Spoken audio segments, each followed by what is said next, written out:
नमस्कार, बहुत स्वागत है आप सभी लोगों का हमारे समृद्धि आईएएस के यूट्यूब चैनल पर। और आज जो हम उपस्थित हुए हैं आरओ के प्रोग्राम को लेकर के कि उसमें आप लोगों के मन में बहुत सी क्वेरी होगी आरओ की परीक्षा को लेकर के कि जैसे परीक्षा कब है या सीटें कितनी हैं, परीक्षा का पैटर्न क्या है, विगत वर्षों के आए हुए प्रश्न का पैटर्न क्या है, मतलब किस सेगमेंट से कितने प्रश्न आए हैं, या कट ऑफ क्या रही, या पाठ्यक्रम क्या है, और समृद्धि संस्थान जो है आपके लिए क्या देने वाला है। तो इस वीडियो के माध्यम से हम इतने पॉइंट्स को जो है वो कवर करने वाले हैं। और आइए देखते हैं सबसे पहले कि परीक्षा कब है। तो परीक्षा की डेट तो आ ही गई है, आप लोग जान ही रहे होंगे कि परीक्षा आपकी जो है, अरे ये क्या हो गया है,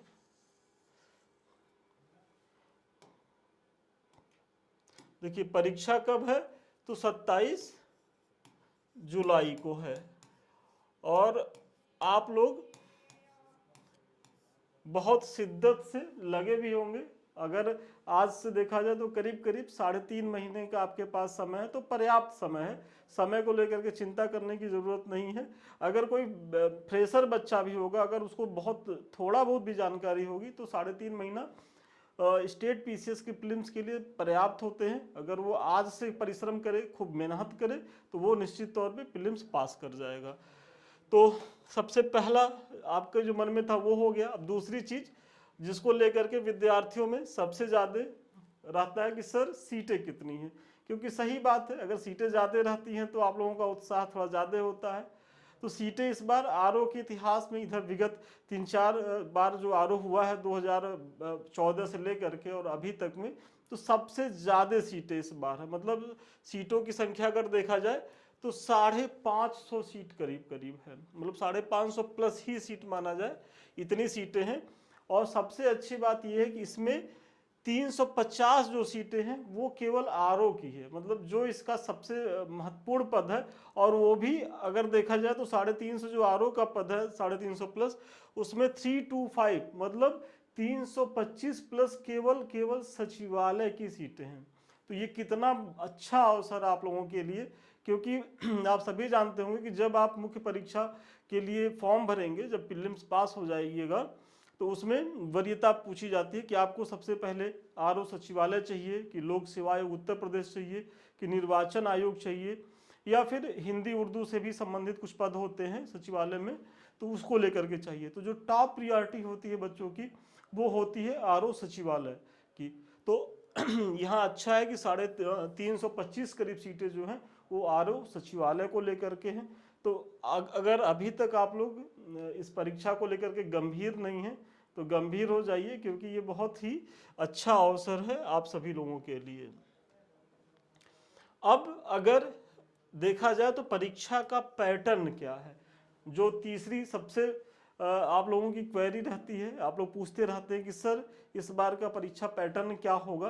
तो देखिए पहला, अगर पहले का परीक्षा पैटर्न आपके जेहन में होगा तो पहले क्या होता था कि सामान्य हिंदी जो प्रीलिम्स होता था उसके 60 प्रश्न होते थे, और जीएस के जो प्रश्न होते थे 140 प्रश्न होते थे। और दोनों मतलब एक ही दिन होता था, लेकिन वो दो पालियों में होता था। अगर 9:30 बजे से 11:30 बजे तक आपके जीएस का पेपर होता था, तो 2:30 से 3:30 बजे के बीच में क्या होता था, सामान्य हिंदी का पेपर होता था, जो 60 अंकों के लिए होता था। लेकिन अभी क्या है कि आप लोग देखे होंगे कि कितना ज़्यादा प्रोटेस्ट हुआ। पहले तो आयोग की कुछ मंशा और ही थी, लेकिन विद्यार्थियों ने संघर्ष किया और वो विजय पाए। और अब आयोग जो है इसको एक ही पाली में जो है इसको कंडक्ट कराने जा रहा है। मतलब 3 घंटे का पेपर होगा, एक ही बार आप जाएंगे, 3 घंटे के लिए पेपर होगा। और इसमें जो है एक पेपर होगा अब, जिसमें सामान्य अध्ययन प्लस हिंदी दोनों होगा। मतलब जो आप पहले अलग अलग देते थे, अब एक ही बार जा करके 3 घंटे में दे करके आएंगे। और वही प्रश्नों की संख्या 200 ही होगी, जिसमें 140 जीएस के होंगे और 60 प्रश्न जो होते हैं वो होंगे सामान्य हिंदी के होंगे। तो ये हो गया।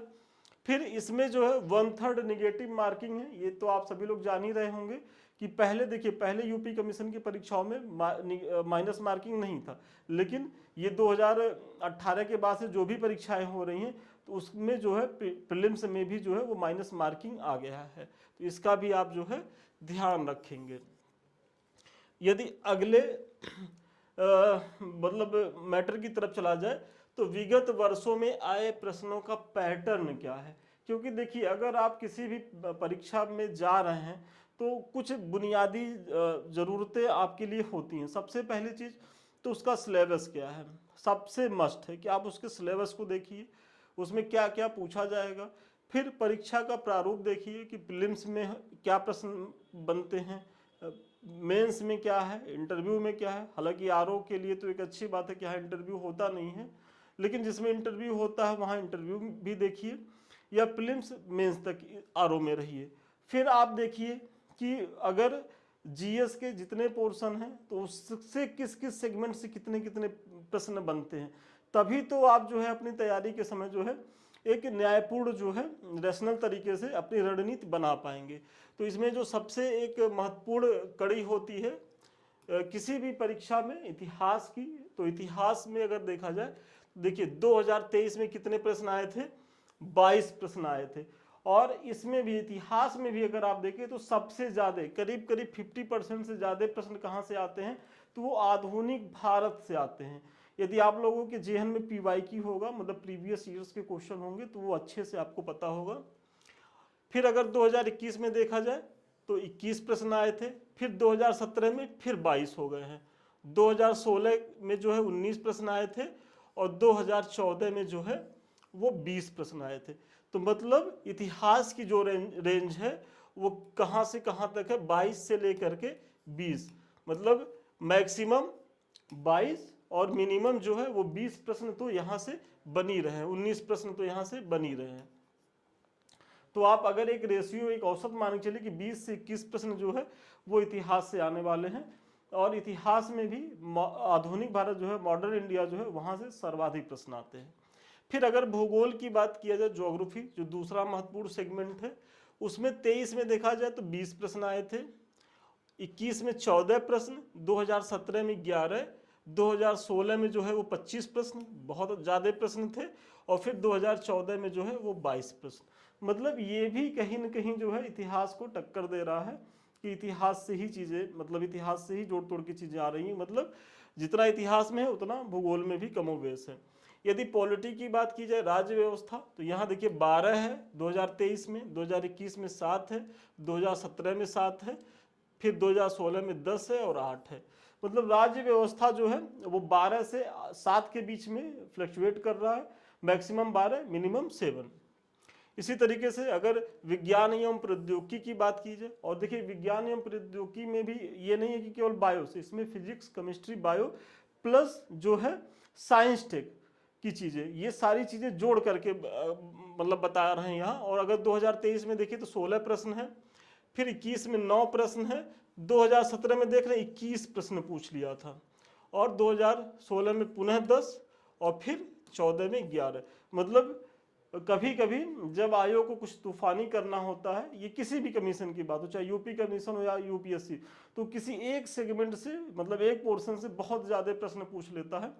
तो वही यहाँ हुआ है विज्ञान एवं प्रौद्योगिकी के साथ, कि देखिए 10 से डायरेक्ट 21, मतलब 11 क्वेश्चन बढ़ गया। इसीलिए देखिए जब आपसे मैं बार बार कहता हूँ कि जब आप तैयारी करिए तो थोड़ा सा समग्रता को लेकर के करिए, क्योंकि आयोग की मर्जी कोई नहीं जानता, हम लोग केवल एक अनुमान लगाते हैं। बेसिकली महिमा तो आयोग की ही होती है, और अगर वो कुछ भी थोड़ा सा घुमाएगा, जब आपकी तैयारी थोड़ा समग्रता को लेकर के होगी तो आप जो है बिखरेंगे नहीं। अगर इकोनॉमी की बात की जाए तो 2023 में 11 प्रश्न थे, 2021 में 13 प्रश्न थे, फिर 17 में घट करके 6 हो गए, और फिर 16 में क्या थे, तो 9 प्रश्न थे, और 14 में जो है पुनः 9 प्रश्न थे। तो 9 से लेकर के सारी 6 भी इसमें हुआ है। तो वही है कि 8 से लेकर के 10 तक के बीच का एक रेशो आप अर्थव्यवस्था से भी ले सकते हैं। अगर पर्यावरण को लेकर के देखा जाए तो 9 प्रश्न यहाँ से थे, फिर 9 प्रश्न 21 में भी थे, 5 प्रश्न 17 में थे, 7 प्रश्न जो है 16 में थे, इस तरीके से थे। और करंट अफेयर्स को यदि आप देखेंगे तो बहुत महत्वपूर्ण भूमिका, मतलब सबसे ज़्यादा अगर किसी भी प्रीलिम्स की परीक्षा में यूपी कमीशन या बिहार कमीशन, जो भी स्टेट कमीशन है, तो वहाँ सर्वाधिक भूमिका किसकी होती है? करंट अफेयर्स की होती है, जो आपको दिख रहा होगा। 24, 23 में 21, 23, 21 जो है 2021 में 23 आए हैं, 17 में फिर 24, 16 में 23 और 2014 में 21। मतलब ये 24 मतलब 25 से लेकर के 20 के बीच में इसका रेंज है। तो एक बड़ा पोर्शन है, 140 प्रश्न में 25 प्रश्न अगर यहाँ से मिल जा रहा है। और देखिए इसमें यूपी विशेष, चूंकि आरओ के प्रश्न पत्र में यूपी स्पेशल की भी बहुत ज़्यादा भूमिका होती है, तो आपको यहाँ भी देखना होगा कि जैसे इसमें 15 प्रश्न आया है और 13 आया है, 17 आया, 15 आया, 10 आया, मतलब 10 से लेकर के 17 के बीच में है। और फिर इसमें मैथ की भी चीज़ें आती हैं, तो कभी कभी ये 14 हुआ है, जैसे 23 में 14, 21 में 21 प्रश्न आ गए थे, और 17 में 1 प्रश्न था, 2016 में 4, 9, इस तरीके की चीज़ें होती रहती हैं। तो ये कुछ शेड्यूल है जिस तरीके से प्रश्न आयोग पूछता है, तो आप लोग इसको भी ध्यान में रखिएगा, क्योंकि जब तक इस तरीके की चीज़ें ध्यान में नहीं रहेंगी तब तक जो है आप बहुत बेहतर तरीके से एनालिसिस नहीं कर पाइएगा। अब जो अगला एक बहुत इम्पॉर्टेंट चीज़ है कि आरओ विगत वर्षों के कट ऑफ क्या रहे हैं। आप लोग बहुत ज़्यादा पूछते रहते हैं कि सर कट ऑफ क्या होने वाली है। तो कट ऑफ जो है 2013 में अगर देखा जाए तो 148 अंक, मतलब 200 में 140।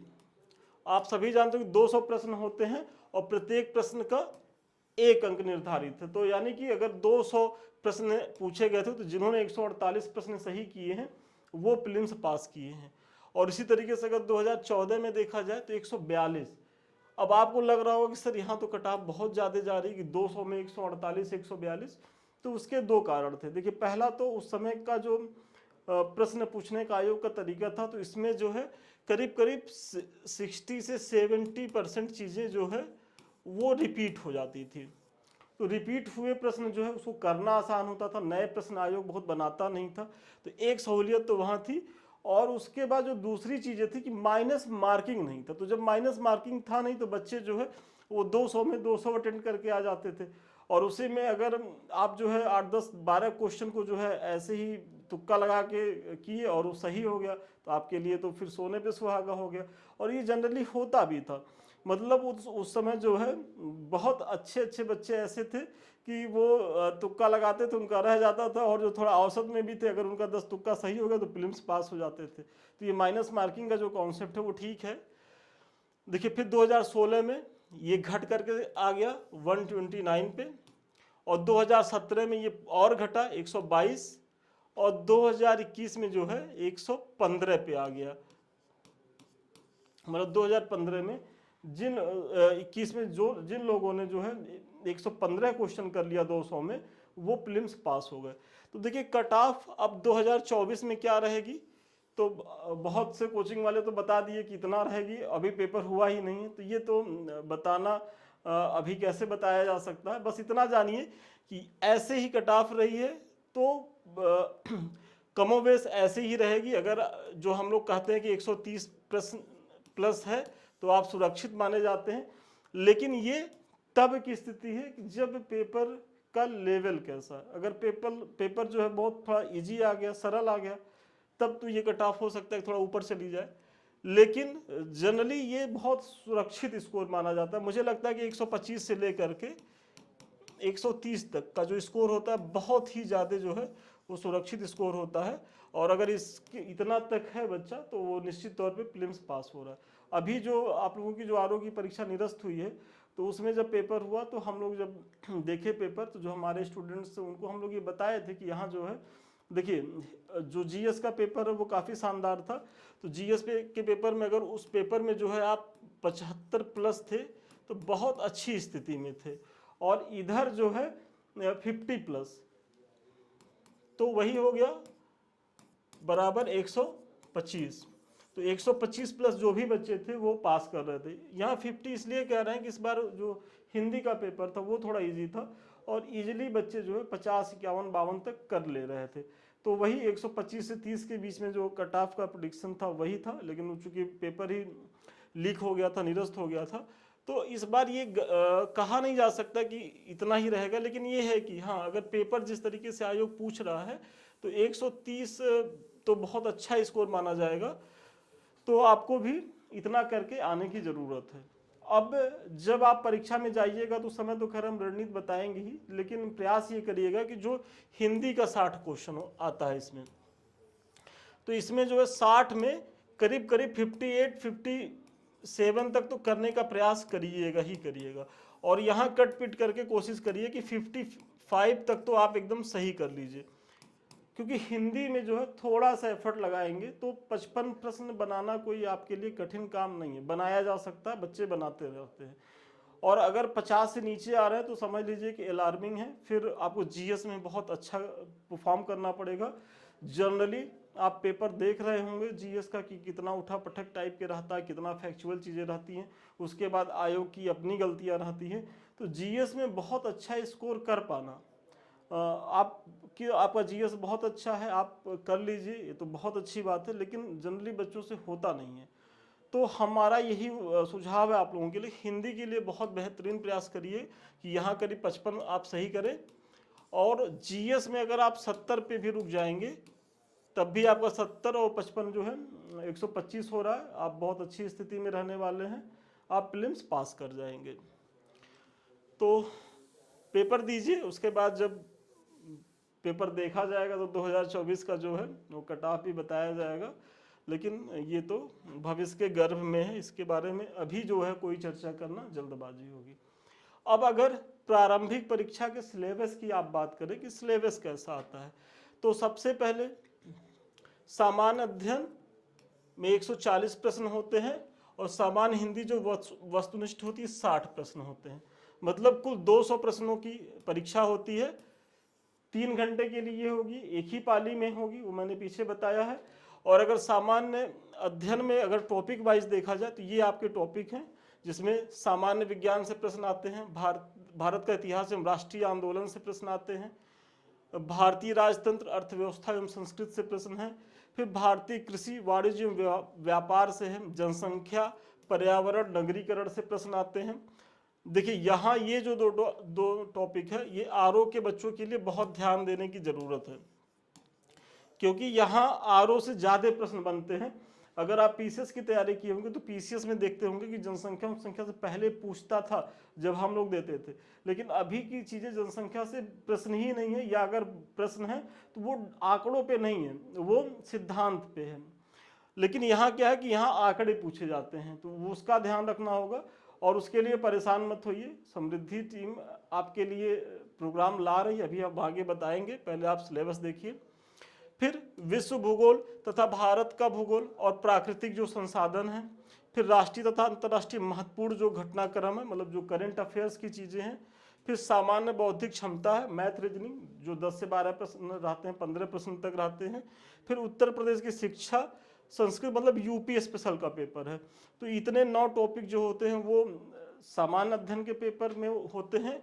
और फिर जो है जो 60 अंक के लिए होता है सामान्य हिंदी, तो इसमें जो सबसे पहला टॉपिक है वो विलोम है, फिर वाक्य एवं वर्तनी शुद्धि की बात होती है, अनेक शब्दों के लिए एक शब्द, तत्सम एवं तद्भव शब्द, विशेष और विशेषण, फिर पर्यायवाची। मतलब ये जो 6 सेगमेंट है, यहाँ से भी प्रत्येक से 10 क्वेश्चन आते हैं और 10 गुणे 6 मतलब 60 क्वेश्चन, और ये 60 अंक के होते हैं। तो ये पूरा जो है ये आपके प्रीलिम्स का जो है ये सिलेबस हो गया।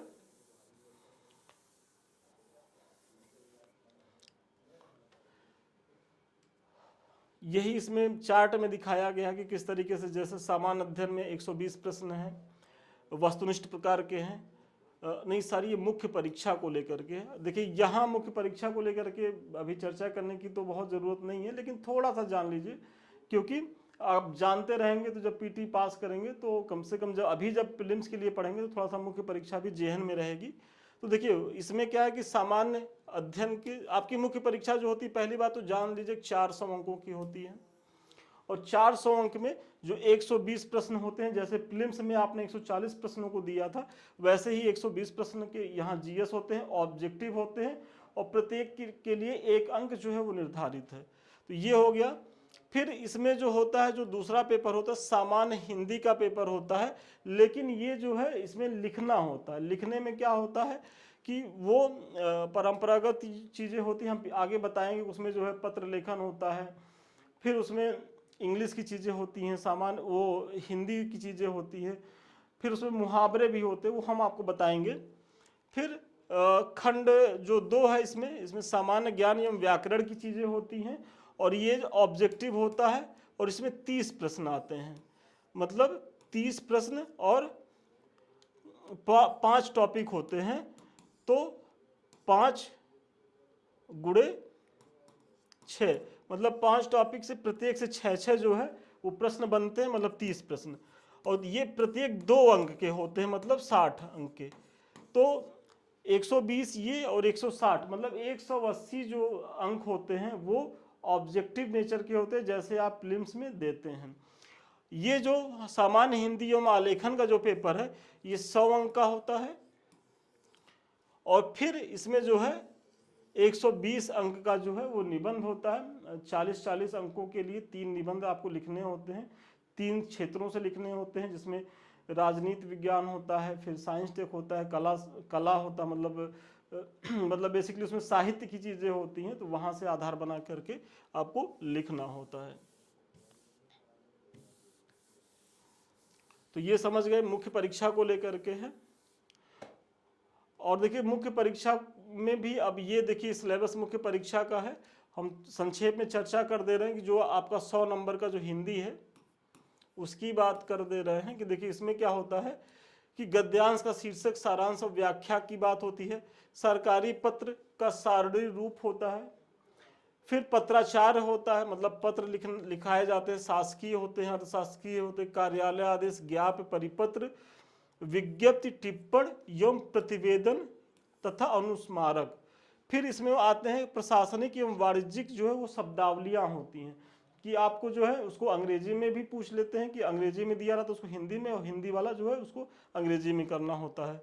यही देखिए यहाँ दिया है कि अंग्रेजी से हिंदी 5 शब्द, हिंदी से अंग्रेजी 5 शब्द, और मुहावरे तथा लोकोक्तियाँ होती हैं। फिर जो अंतिम वाला टॉपिक होता है वो कंप्यूटर ज्ञान। तो मतलब इतना मिला करके जो होता है ये 100 अंक का होता है। और ये 60 अंक की बात तो मैंने की ही है कि 5 टॉपिक होते हैं, और ये प्रत्येक से 6 प्रश्न आते हैं।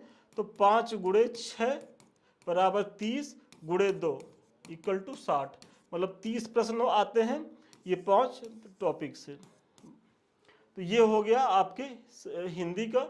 और निबंध का तो मैंने बताया ही है कि 3 निबंध लिखने होते हैं, जिसमें से जो है 3 टॉपिक होते हैं, 40-40 अंक के होते हैं, 120 अंक के। तो ये आपके मुख्य परीक्षा का सिलेबस हो गया। अब जो अगला महत्वपूर्ण है कि आरओ के लिए क्या पढ़ें। बच्चों में जो है बहुत ज़्यादा ये रहता है कि सर क्या पढ़ें, तो हम इसी वीडियो के माध्यम से क्लियर कर देना चाहते हैं कि आपको सबसे पहले अगर देखा जाए कि हिंदी के लिए क्या पढ़ना है, तो आपकी तैयारी में पहली सबसे महत्वपूर्ण चीज़ होती है कि आप जो है प्रीवियस ईयर्स के क्वेश्चन तो आपके टिप पे होने चाहिए कि प्रीवियस ईयर्स में कौन कौन से सेगमेंट से कैसे कैसे प्रश्न पूछेगा, और वो प्रश्न पूछे गए नहीं, वो एकदम रटे हुए होने चाहिए आरओ के लिए। और कुछ लोग कहेंगे कि सर पूर्वावलोकन की भूमिका नहीं है, वो गलत है, एकदम भूमिका है। अगर आप रट के नहीं जाएंगे तो आप प्रीलिम्स फेल करेंगे। तो पीवाईक्यू तो मस्ट है, और इसमें जो है पीवाईक्यू अगर आपको देखना है तो घटना चक्र का पूर्वावलोकन देखिए, इससे बेहतरीन कुछ नहीं, क्योंकि यहाँ सबसे कम जो है वो त्रुटियां हैं। मतलब त्रुटियां तो सब में है, लेकिन यहाँ सबसे कम त्रुटि आपको मिलेगी। तो मैं कहूँगा कि आप लोग घटना चक्र का पूर्वावलोकन देखिए। लेकिन अगर किसी बच्चे के पास आदित्य पब्लिकेशन वाली जो बुक है वो भी अच्छी बुक है, तो अगर इन दोनों में से कोई एक है तो वो पढ़े और इसी को बार बार रिवीजन करें। ऐसा नहीं कि अब मैंने घटना चक्र पूर्वावलोकन पे थोड़ा सा जोर दे के कहा तो आप जो है आदित्य को छोड़ दीजिए। अच्छी बुक ये भी है, आपको अपना पैसा नहीं खराब करना है। इन दोनों में से कोई भी एक हो तो आपका काम चल जाएगा। और ये 2 बुक तो बहुत ज़रूरी है, क्योंकि देखिए क्या है ना कि गाइड टाइप की तो तमाम बुक मार्केट में आ गई हैं, लेकिन चूंकि आयोग, आप लोग पढ़िए उस वहाँ से, उस किताब से जहाँ से आयोग प्रश्न बनाता है। आप देखेंगे कि वासुदेव नंदन की जो बुक है वहाँ से सीधे सीधे प्रश्न जो है वो आयोग बनाता है।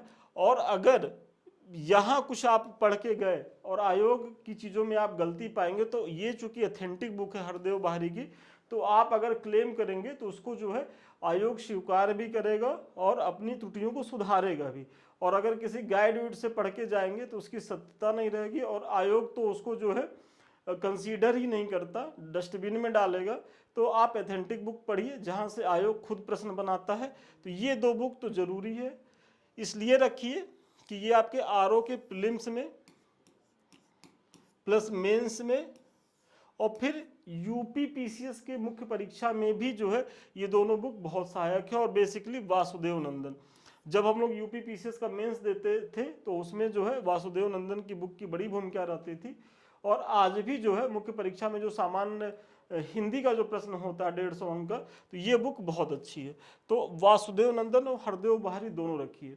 देखिए कुछ चीज़ें यहाँ कम है तो यहाँ ज़्यादा है, यहाँ ज़्यादा है किसी में तो यहाँ कम है, तो वो दोनों चीज़ें आपको बैलेंस कर देंगी। तो ये दो बुक जरूर रखिए और इन दोनों में से कोई भी एक हो तो आपका काम चल जाएगा। और प्लस में हमारा जो यूट्यूब चैनल है समृद्धि आईएएस का, उस पर आप लोग बने रहिएगा, क्योंकि हमारी भी जो है वो सीरीज जल्दी ही शुरू होगी, इसी सप्ताह शुरू हो जाएगी। तो वहाँ भी देखते रहिएगा, तो आपके सारे जो है डाउट्स क्लियर होते जाएंगे, आपकी तैयारी एक दिशा में रहेगी, बेहतर करेंगे। तो इतनी चीज़ों की ज़रूरत है हिंदी के लिए, ये बुक और प्लस हमारा यूट्यूब का जो है वो चैनल।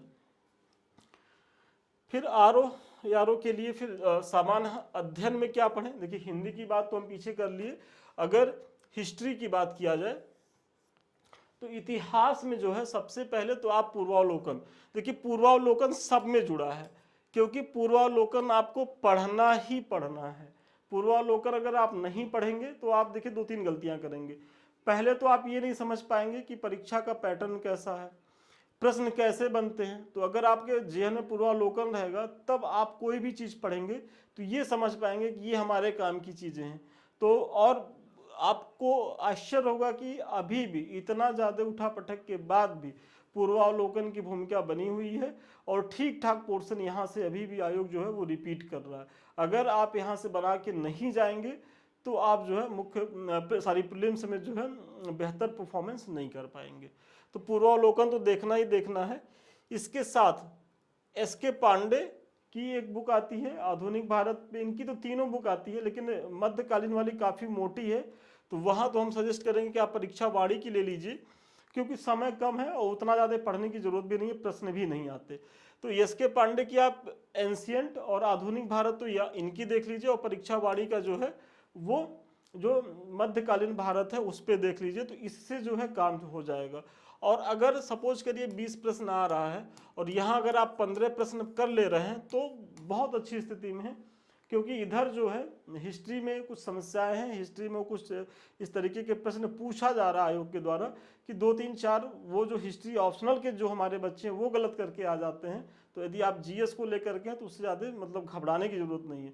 तो ये इतने से काम हो जाएगा, पूर्वावलोकन प्लस एसके पांडे या फिर जो है परीक्षा वाणी। भूगोल में पूर्वावलोकन और केवल एक बहुत शानदार बुक है महेश बड़वाल की, हिंदी मीडियम के बच्चों के लिए, बहुत ही सरल शब्दों में लिखी गई है और विश्वास मानिए आप इससे पढ़ लीजिए, इससे बाहर यूपी पीसीएस के ज्योग्राफी में चीज़ें नहीं जाएंगी। कहने को तो बहुत से लोग बहुत सी बुक बता देंगे, ज़रूरत ही नहीं है, बस इतना ही पढ़ लीजिए आपके लिए सफिशियंट है। सामान्य विज्ञान के लिए पूर्वावलोकन प्लस ल्यूसेंट का सामान्य विज्ञान। एक बार मैं क्या देखिए, लूसेंट आता है एक वो जिसमें पूरा जीके रहता है, वो तो आपको पढ़ ही लेना चाहिए। देखिए वो तो इसलिए पढ़ लेना चाहिए क्योंकि अगर आप उसको छोड़ के जाएंगे, वो तो गीता बाइबिल है लूसेंट का जो सामान्य ज्ञान, क्योंकि वहाँ जितना फैक्ट है उतना तो कहीं नहीं मिलेगा और एथेंटिक फैक्ट है, मतलब सही दिया हुआ फैक्ट होता है, तो उसको तो आप पढ़िएगा ही पढ़िएगा। लेकिन चूंकि विज्ञान की जो भूमिका होती है वो ठीक ठाक होती है और अच्छे प्रश्न बनते हैं, तो वहाँ से पूरा कवर नहीं हो पाएगा जीके वाले से। तो आपको करना क्या है कि लूसेंट की एक सामान्य विज्ञान पे पूरी इतनी मोटी बुक ही आती है और उसमें जो है तीनों पार्ट दिए होंगे आपको, भौतिक विज्ञान, रसायन विज्ञान और जीव विज्ञान, तीनों हैं, तो तीनों आप देख लीजिए, बहुत शानदार बुक है। और उसको यदि आप कवर कर लेंगे तो फिर साइंस को लेकर के, जो बेसिक साइंस है उसको लेकर के आपको चिंता करने की जरूरत नहीं, किसी भी परीक्षा में जाइए वो सफिशियंट है। फिर अगर राजनीति विज्ञान की बात करें, पॉलिटी की बात करें, तो यहाँ भी पूर्वावलोकन, सबसे पहले पूर्वावलोकन पढ़िए।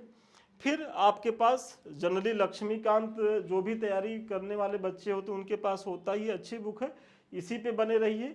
और यदि आप लोगों ने लक्ष्मीकांत को नहीं पढ़ा है बाय द वे, और अभी कोई फ्रेशर बच्चा है हमारा, तो यहाँ इसको ना पढ़ करके वो परीक्षा वाड़ी पढ़ ले, इससे पतली भी पड़ेगी, क्योंकि यहाँ थोड़ा सा बल्कि है, ज़्यादा मोटा है और कुछ चीज़ें अनावश्यक भी हैं, वो आपकी ज़रूरत की भी चीज़ें नहीं है, तो वो परीक्षा वाड़ी से आप कवर कर सकते हैं। तो राजनीति विज्ञान में हम परीक्षा वाड़ी को ज़्यादा प्रेफरेंस देंगे, मतलब स्टेट पीसीएस के लिए। अर्थव्यवस्था की बात की जाए तो हमारा YouTube channel plus current affairs की चीज़ें प्लस पीवाईक्यू, इतना देख लीजिए, आपको अर्थव्यवस्था पे घबराने की चिंता, मतलब कोई भी घबराने की जरूरत नहीं है, चिंता तो करनी ही नहीं है, आपको यहाँ से चीज़ें हो जाएंगी। अब करंट अफेयर्स की चीज़ें देखिए, हमारा जो है वो वीकली आता रहता है, आप लोग उससे बने रहिएगा। फिर हम परीक्षा के समय में भी चीज़ें देंगे, प्लस पीवाईक्यू तो जरूर देख लीजिए कि चीज़ें कहाँ से आई हैं, जो करंट की चीज़ें छोड़ दीजिए, जो ट्रेडिशनल चीज़ें वो पढ़ लीजिए, और प्लस जो हमारा यूट्यूब का जो प्रोग्राम है उस पर बने रहिएगा, उससे काम हो जाएगा। देखिए इसमें एक बहुत महत्वपूर्ण पोर्शन होता है पर्यावरण को लेकर के, और पर्यावरण में बस आपको करना क्या है कि पूर्वावलोकन ध्यान से पढ़ लेना है, प्लस परीक्षावाड़ी। ये परीक्षावाड़ी बहुत शानदार है, तो आप इन दोनों को कर लीजिए, हो जाएगा। देखिए इसमें क्या है ना, कुछ लोग आपसे कहेंगे कि दृष्टि की इतनी मोटी है, उसको पढ़ लीजिए, अच्छी बुक है, लेकिन 4-3.5 महीना में कितना आप पढ़ेंगे? एटलीस्ट आपको प्रीलिम्स ही तो पास करनी है, और वो भी 200 में जो आपका टारगेट है 130। अब हम आपको यहाँ दृष्टि के उस पर भेज दें, इतनी मोटी है, उसी को पढ़ने में 20 दिन लग जाएगा, और आप 2 क्वेश्चन एक्स्ट्रा कर भी लेंगे तो वो आपके लिए इधर से नुकसान हो जाएगा, इधर की चीज़ें गड़बड़ हो जाएंगी। तो अभी इतना समय नहीं है कि आप उसको पढ़िए, और इससे विश्वास मानिए पूरी तरीके से चीज़ें हो जाएंगी, इससे बाहर कुछ नहीं जाता है, हो जाएगा। जनसंख्या क्या है? जनसंख्या में पीवाईक्यू प्लस घटना चक्र, क्योंकि यहाँ जनसंख्या से प्रश्न बनते हैं, 7-8 प्रश्न आराम से आते हैं, तो आपको पीवाईक्यू तो देखना है, क्योंकि डाटा तो जो है 2011 के बाद नई जनसंख्या का कोई आंकड़ा आया नहीं है। तो समझ लीजिए कि अगर यहाँ से 10 क्वेश्चन आता है और आपके जेहन में पीवाईक्यू है, अगर आपके जेहन में पीवाईक्यू है तो आप 5 क्वेश्चन तो पीवाईक्यू से बना लेंगे, और जो 5 क्वेश्चन आएगा वो घटना चक्र से चीजें यदि आप पढ़े रहेंगे, 5 से 6 क्वेश्चन, 4 से 5 क्वेश्चन तो आप वहां से बना लेंगे। प्लस यहाँ भी हमारा वही है कि यूट्यूब चैनल हमारा यहाँ भी रहेगा आपकी सहायता के लिए, तो आपको घबराने की जरूरत नहीं है, ये भी हो जाएगा। और फिर यूपी स्पेशल इसमें आता है, और यूपी स्पेशल की भी भूमिका अच्छी होती है। आप स्टेट पीसीएस के जो अपर परीक्षा होती है तो वहाँ तो देखते होंगे कि इस तरीके की चीज़ें नहीं होती, बहुत सामान्य सा यूपी स्पेशल पूछ लेता है, लेकिन चूंकि ये आरओ की जो परीक्षा होती है यहाँ से यूपी स्पेशल से चीज़ें आती हैं, तो यहाँ घटना चक्र या परीक्षा वाड़ी में से कोई भी एक हो आपके पास तो उसी को पढ़िए, 1 बार 2 बार पढ़ लीजिएगा, प्लस जो हमारा टेस्ट सीरीज होगा वो देखते रहिएगा, और पीवाईक्यू तो यहाँ भी मस्ट है। तो इतनी चीज़ें अगर आप देख लेंगे तो हो जाएगा।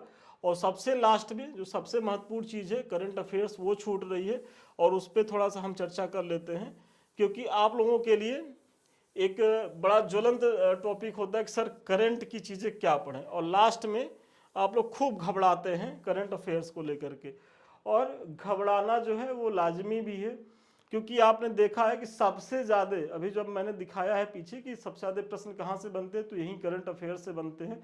और यहाँ क्या है कि एक्यूरेसी बहुत ज़्यादा होती है, थोड़ा सा भी आप अगर कंसंट्रेट होकर के चीज़ें करेंगे तो आप, अगर 25 क्वेश्चन आ रहा है तो आप आराम से जो है 20-21 प्रश्न तक जो है वो कर लेंगे। और अगर थोड़ी सी लापरवाही हुई तो ये कब आप 10-12 में पहुंच गए कहा नहीं जा सकता। और जीएस में यही एक ऐसी जगह है कि जहां सियोरिटी सबसे ज़्यादा है, कि अगर थोड़ा सा आप परिश्रम करेंगे तो ये 20 क्वेश्चन आपके कहीं नहीं गए हैं। अगर ये 20 क्वेश्चन आप यहाँ से करंट से बना लेते हैं तो फिर सोचिए 120 क्वेश्चन में आपको बनाने कितने हैं भाई। 140 में 20 तो आप यहाँ से बना लिए, फिर 120 क्वेश्चन में आपको बनाने कितने हैं, 115 या 15 मान लीजिए, तो 25 आप मान रहे हैं, तो 115 में मात्र आपको 50 से 55 प्रश्न करने हैं। कितना आसान हो जाएगा आपको अपना टारगेट अचीव करना करंट अफेयर्स को सही बना करके। और करंट अफेयर्स पढ़ने का जो अप्रोच है, देखिए पहली बात तो आप लोग डेली करंट वो पढ़िए, न्यूज़पेपर पढ़िए, क्योंकि न्यूज़पेपर जो है वो आपकी पर्सनालिटी के लिए भी बहुत ज़रूरी है। आप जब खुद चीज़ों को समझेंगे, एनालिसिस करेंगे, तो बहुत उसका उपयोग कर पाएंगे, जहाँ भी आपको लगेगा मुख्य परीक्षा में कर पाएंगे, एसए में कर पाएंगे। तो खुद से पेपर पढ़िए, साथ ही साथ मंथली एक मैगजीन बहुत ज़रूरी है। और मंथली मैगजीन में चूंकि यूपी से संबंधित चीज़ें होती हैं, तो विजन तो अच्छी मैगजीन है, नो डाउट, मेंस में यूपी पीसीएस के मेंस में बहुत फ्रूटफुल भी है, लेकिन चूंकि प्रीलिम्स में थोड़ा फैक्चुअल होता है, तो यहाँ हम विजन की अपेक्षा क्रॉनिकल को ज़्यादा इंपॉर्टेंस देंगे। और क्रॉनिकल में भी आप जो है, एक आती है मोटी और एक पतली, तो आप दोनों लिया करिए। क्या होगा कि जो मोटी वाली रहेगी उससे थोड़ा और ज़्यादा आपको फैक्ट मिल जाएगा, थोड़ा विस्तार से मिलेगा, और वो मुख्य परीक्षा के लिए काफ़ी फ्रूटफुल वो मैगजीन है मंथली। साथ ही साथ जो पतली वाली है वो तो आपके टिप पे होने चाहिए, जो उसको पर मंथ जो है ले करके पढ़ डालिए, नहीं कि इकट्ठा किए रहिए और जब परीक्षा आएगा तब पढ़ेंगे। क्योंकि जब आपकी परीक्षाएं आएंगी तब घटना चक्र, आई दृष्टि और घटना सार आ जाती है। मतलब आई दृष्टि वही घटना चक्र वालों की है, और घटना सार, इन दोनों में से कोई भी एक लेकर के पढ़ लीजिएगा। और मंथली जो आपकी जो मैगजीन है वो, साथ में जो हमारा करंट अफेयर्स का प्रोग्राम है, मतलब इन दोनों के बाद जो हमारी करंट अफेयर्स की सीरीज है उसको पढ़ना अनिवार्य है। आप विश्वास मानिए, अगर पीछे के परीक्षाओं में आपने देखा होगा तो करंट अफेयर्स से चीज़ें हमारे संस्थान का जो मैंने पीछे करवाया है, यदि आप लोग देखेंगे जा करके, तो बहुत सी चीज़ें डायरेक्ट मतलब मिली हुई हैं। इसी बार जो पीसीएस की परीक्षा हुई थी उसमें हम बहुत क्लास तो नहीं ला पाए, कुछ हमारे यहाँ इशूज़ थे, लेकिन जितना भी मैंने दिया उससे बहुत ज़्यादा प्रश्न आपको डायरेक्ट मिले हैं। तो समृद्धि का जो सीरीज है करंट अफेयर्स का, उसको आप लोग देख लीजिएगा, तो करंट अफेयर्स हो जाएगा। लेकिन करंट अफेयर्स में जो है आपको डेली जो है परिश्रम करने की जरूरत है। आप ये सोचिए कि लास्ट में कर लेंगे तो नहीं, लास्ट में करेंगे तो फिर बहुत लॉस में जाएंगे, विश्वास मानिए। तो अभी से डेली करंट अफेयर्स पढ़िए, और सोचिए न्यूज़पेपर अगर आप पढ़ लीजिए तो आप करंट अफेयर्स की 50 से 60% चीज़ें तो वैसे ही तैयार हैं। और कितना अच्छा लगेगा कि सुबह आप चाय लेकर के बैठिए, न्यूज़पेपर पढ़ लीजिए, आप पूरे देश दुनिया से चीज़ें अपडेट हो गई, आपकी तैयारी भी अच्छी हो गई। तो इससे मत भागिए। तो ये चीज़ें हैं कि क्या पढ़ना है इस समय में, 3.5 महीना में इन्हीं चीज़ों को पढ़िए। इसके अतिरिक्त पढ़ने की कोई ज़रूरत नहीं है, इतना आप करके जाइए। प्रीलिम्स में अगर 140 क्वेश्चन प्लस नहीं बना के आइएगा तब कहिएगा, लेकिन अब ये दावा तभी आप कर सकते हैं कि जब आपने 3.5 महीना को बहुत ईमानदारी से इस तरीके से चीज़ों को पढ़ा होगा। तो फिर अब अंतिम वाला जो है कि भाई ये सब तो चीज़ें हैं, आप लोग के मन में ये आ रहा होगा कि सर आपने तो सब बता दिया, अब आप हमारे लिए क्या करेंगे ये बताइए। तो सही है भाई, हमारा भी प्रयास आप लोगों के लिए रहेगा। तो 2 बैच हम चला रहे हैं, एक तो हमारा निःशुल्क रहेगा, जैसे अभी अगर आप हमारी सीरीज देख रहे होंगे मेंस को लेकर के, तो उसमें जो हम यूट्यूब पे अब की बार मेंस पर सीरीज चला रहे हैं, तो उसमें हम डेली 2 प्रश्न निःशुल्क देते हैं, सभी बच्चों के लिए देते हैं जो मुख्य परीक्षा दे रहे हैं या जिनको इन फ्यूचर देना है। तो डेली 2 प्रश्न तो हम ऐसे दे रहे हैं, और वो काफ़ी शानदार प्रश्न है, आने वाले प्रश्न है, यदि आप लोग देख रहे होंगे तो आप लोगों को पता होगा। तो इसी तरीके से एक हमारा यूट्यूब पे निःशुल्क प्रोग्राम आएगा, जिसमें हम जीएस के प्रत्येक सेगमेंट से जो महत्वपूर्ण प्रश्न बनेंगे वो हम करवाएंगे, हिंदी की चीज़ें होंगी वो तो हमारी होती रहेंगी। और प्लस में चूंकि अब यहाँ सब कुछ निःशुल्क देना किसी भी संस्थान के लिए संभव नहीं है, क्योंकि उसमें बहुत ज़्यादा खर्चे होते हैं, और अगर किसी भी संस्थान को राजस्व नहीं मिलेगा तो भाई राजस्व ही जो होता है वो अश्व होता है, चलाने वाली शक्ति होती है, मतलब धन, और धन नहीं मिलेगा तो संस्थान चलेगा कैसे। तो एक हमारी बाध्यता भी कह लीजिए कि हमको एक पेड बैच भी चलाना पड़ेगा। तो तो यहाँ जो है हम टेस्ट सीरीज के माध्यम से सारी चीज़ें जो भी आपके आरओ के लिए ज़रूरी होंगी वो यहाँ कराई जाएंगी, और इसकी घोषणा जो है जल्द होने वाली है। तो आप लोग चैनल पे बने रहिए, विजिट करते रहिए। इसी हफ्ते से ये दोनों चीज़ें शुरू हो जाएंगी। तो आज का जो ये वीडियो था ये आरओ को लेकर के था, और मुझे पूरा भरोसा है कि आरओ का ए से लेकर के जेड तक जो भी आपके मन में क्वेरी आती रही होगी वो सारा मैंने समाधान करने का यहाँ प्रयास किया है। ये हमारे कुछ मेंस को लेकर के कुछ प्रोग्राम चल रहे हैं।